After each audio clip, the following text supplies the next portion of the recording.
Address by the President of India Sri Ramnath Kovind at the convocation ceremony of Thiruvalluvar University. 5 seconds.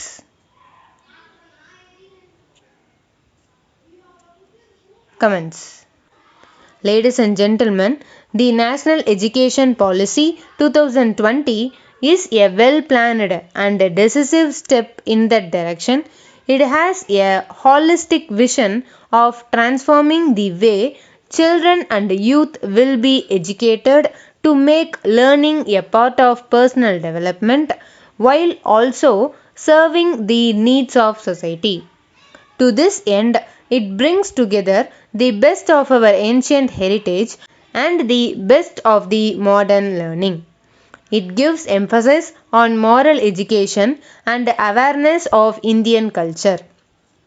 A student coming out of such a system will have a higher degree of self-confidence and will also be better equipped to meet the challenges of the future. Moreover, the new policy also takes into account what is needed to build a prosperous and self-reliant nation. For this, the higher education system must enable equity, expertise, and empowerment. The National Education Policy seeks to achieve these objectives. As Sir C.V. Raman had put it, higher education institutions should lead the nation towards knowledge expansion and economic growth.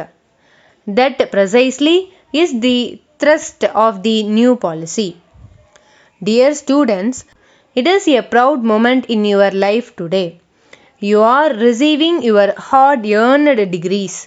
My congratulations to you all and also to your parents and teachers who have made this journey possible for you. Indeed, it is an auspicious beginning of your life in society. Hereafter, you have to climb up the ladder of success in your life on the strength of your own choices, efforts, and wisdom.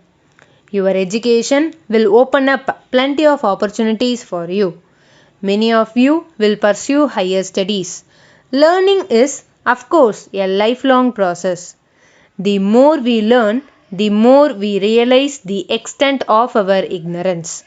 There is a Tamil saying which puts it beautifully, கற்றது கைமண்ணளவு கல்லாதது உலகளவு. Our learning is akin to a handful of sand, while that we need to learn is as wide as the world.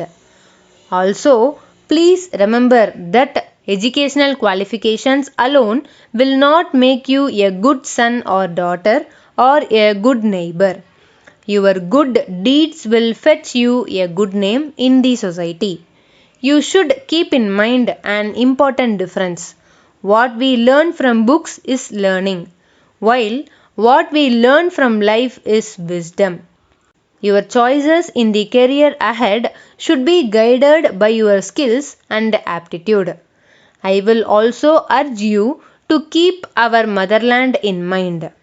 You should strive to contribute to the growth and development of our nation as a token of gratitude not only to your alma mater but also to our motherland. I am confident that you will excel as duty-conscious citizens of India. We all have the solemn responsibility to do our part in making India shine on the world stage. More importantly, we also have the opportunity to do so. Our country is in a unique position to offer crucial lessons to the world in how to live together peacefully and how to nurture nature. As India achieves more economic growth and more equity, the world is eagerly turning to us to learn more. Each of you has the capacity to write the next chapter in this India saga. All that is needed is the right aspiration. When you find yourself confused in that regard, Gandhiji's advice will brighten your path. He had said, emphasis laid on the principle of spending every minute of one's life usefully is the best education for citizenship. Ladies and gentlemen, on this occasion, I also convey my appreciation to all the family members of the students present here. I also appreciate the faculty members and non teaching staff of the university for their important role and major contribution in shaping these young minds to attain excellence in their respective fields. I wish all of you a bright future. My best wishes are with you in all your future endeavors. Thank you. Jai Hind.